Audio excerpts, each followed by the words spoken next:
2 morts et au moins 2 disparus. La Londe-les-Morts paie une nouvelle fois un lourd tribut aux intempéries.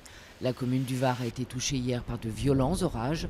Ce matin, 2 corps, celui d'une femme de 68 ans, puis celui d'une femme d'une quarantaine d'années, ont été retrouvés.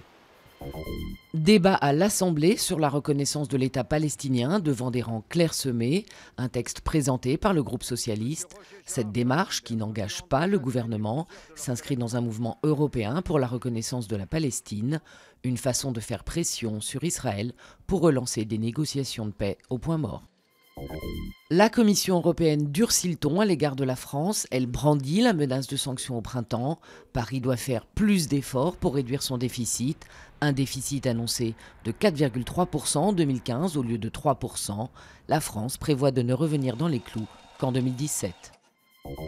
C'est vraiment fini pour l'usine Goodyear d'Amiens Nord. Toute discussion avec un potentiel repreneur est terminée selon la direction, et notamment avec l'américain Titan qui aurait pu reprendre 330 salariés.